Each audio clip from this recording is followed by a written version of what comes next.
إننا عملنا دراسة على عينتين مختلفتين من كليات مختلفة، وطلع متوسط درجات الطلاب في العينتين 75%. هتقول كده تمام، يبقى العينتين دول زي بعض بالظبط، والرقمين دول معبرين أصلا كمان عن باقي كليات الجامعة. بس لو جيت قلت لك إن درجات الطلبة في العينة الأولى 75 70 75 80 75، هنا ال 75 دي معبرة فعلا عن الواقع. ده 3 طلاب من 5 جايبين الرقم ده اللي هو 60% من الطلبة. اما العينه الثانيه فدرجاتها بالشكل ده 40 75 90 80 90. طبعا هنا نفس المتوسط اللي هو 75، بس هل في الحاله الثانيه دي الرقم معبر فعلا عن الواقع؟ اعتقد الاجابه لا. هنا طالب واحد بس اللي جايب الرقم ده، وباقي الدرجات بعيده جدا عن الرقم ده. طب ايه الحل وازاي نقدر نشوف الصوره كامله؟ هنا بقى يجي دور مقاييس التشتت، واللي بتقول لنا على شكل وتوزيع البيانات، وهل البيانات متجانسه يعني موجوده حوالين المتوسط وقريبه منه، ولا غير متجانسه يعني متشتته وبعيده جدا عن المتوسط. طبعا في اكتر من مقياس لمقاييس التشتت، وهم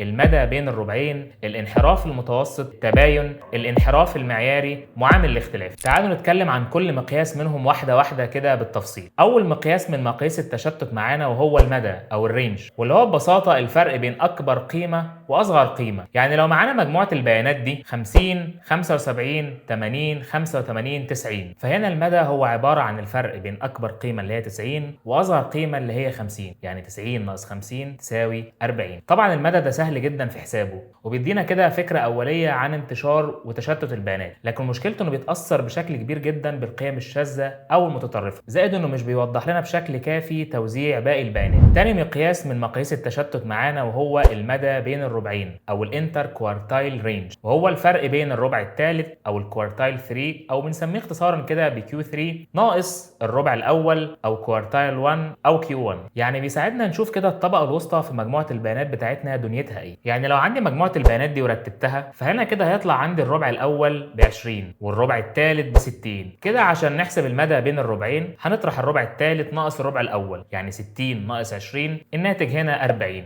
ده المدى بين الربعين في المثال بتاعنا. طبعا اهم حاجه في المقياس ده عدم تاثره بالقيم الشاذه او المتطرفه، زائد انه بيدينا نظره اوضح على وسط البيانات بتاعتنا، بس طبعا يعيبه انه بيحتاج خطوات اكتر في حسابه عن المدى. ثالث مقياس من مقاييس التشتت معانا وهو الانحراف المتوسط او المين ابسولوت ديفيشن، واللي هو ببساطه متوسط الفرق المطلق بين كل قيمه والوسط الحسابي. يعني ايه الكلام ده يا عم انت؟ اقول لك. يعني لو عندي مجموعه البيانات دي 10 و20 و30، هنا الوسط الحسابي هو ال20 دي بقى هطرحها من كل قيمه اول خطوه، فهقول 10 ناقص 20، النتيجه عندي كام؟ سالب 10. هاخد بقى الابسولوت فاليو من الاخر كده، هطير الاشاره السالبه، اي اشاره سالبه اخليها موجبه، هو ده الابسولوت فاليو بتاعها. فكده اول قيمه عندي الناتج بتاعها 10. هعمل الخطوه دي مع كل الارقام اللي باقيه، فيبقى عندي الناتج بتاع اول خطوه دي 10 وصفر و10. هاخد بقى المتوسط بتاعهم اللي هو مجموعهم على عددهم. المجموع هنا كام؟ 10 وصفر و10 اللي هو 20. 20 على 3 تساوي حوالي 6.7.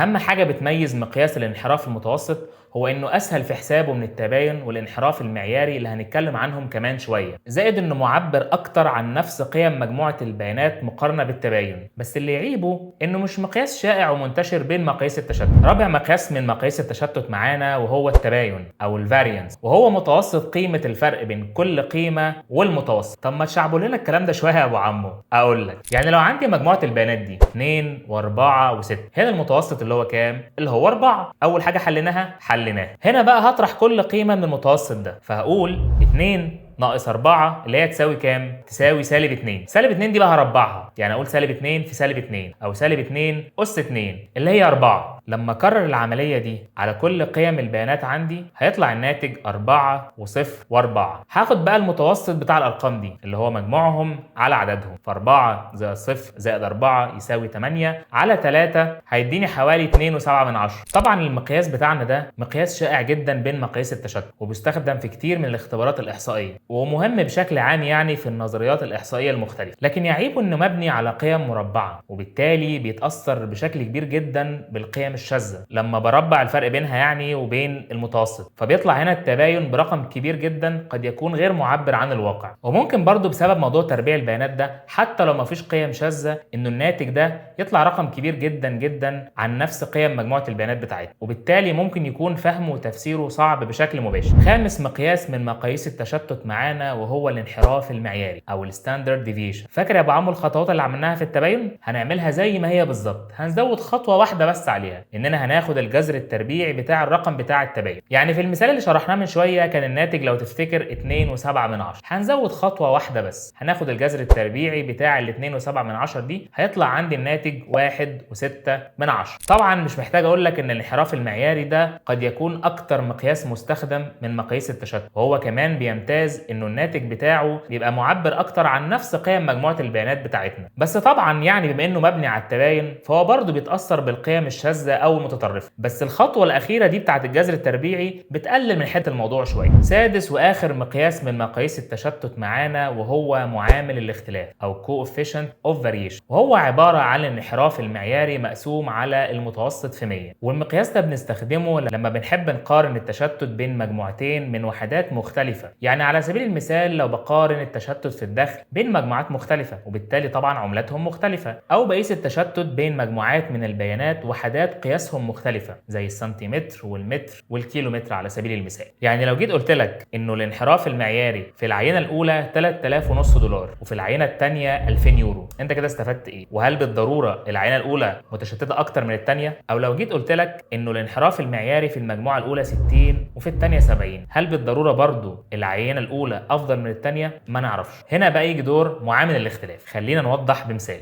يعني لو عندي مجموعه الانحراف المعياري بتاعها 10 والمتوسط فيها 20، هنا بقى هقسم الانحراف المعياري على المتوسط، يعني 10 على 20. هنا هيطلع عندي معامل الاختلاف 10 على 20 هيساوي 50%. المجموعه الثانيه بقى الانحراف المعياري فيها 10 والمتوسط بتاعها 100، هنا كده هقسم ال10 على 100 هيطلع طبعا عندي 10%. هنا بقى رغم ان الانحراف المعياري في المجموعتين واحد وهو 10، لكن طبعا التشتت طبقا لمعامل الاختلاف في المجموعه الاولى اسوأ، هنا 50% وهنا 10% بس. اكبر ميزه لمعامل الاختلاف انه يقدر يقارن التشتت بين مجموعات مختلفه في الحجم او وحده القياس، زي مجموعات مختلفه او قطاعات اقتصاديه مختلفه او اسواق مختلفه. بس اللي يعيبه انه ما ينفعش يتحسب لو كان المتوسط قريب من الصفر. زي ما شفنا كل مقياس من مقاييس التشتت ليه طريقه حسابه، بالتالي ليه مزاياه وليه طبعا عيوب. اللي عاوزين نقوله ان المتوسط مش كافي لوحده لفهم الحقيقه والواقع، لازم نستخدم مقاييس التشتت عشان نشوف الصوره بشكل واضح وكامل. مقاييس التشتت هي الضلع الثاني من الإحصاء الوصفية اللي بتساعدنا على وصف وفهم الواقع المحيط بينا. مقاييس النزعة المركزية بتساعدنا نعبر عن البيانات برقم واحد وهو المركز. مقاييس التشتت بقى بتقول لنا هل المركز اللي طلعناه بالمقاييس دي كان معبر فعلا عن الواقع ولا لا. كده تكون خلصت حلقتنا النهاردة اللي اتكلمنا فيها عن مقاييس التشتت وطريقة حساب كل مقياس ومزاياه وعيوبه. وأخيرا لو عجبتك الحلقة ما تنساش تعمل لايك وشير، ولو انت على اليوتيوب اعمل سبسكرايب وفعل زر الجرس واتفرج على الحلقات اللي فاتت، وقول لنا في الكومنتات حاببنا نتكلم عن ايه في الحلقات الجايه. انا احمد عصام ودي قعده بيانات. سلام يا ابو عمو.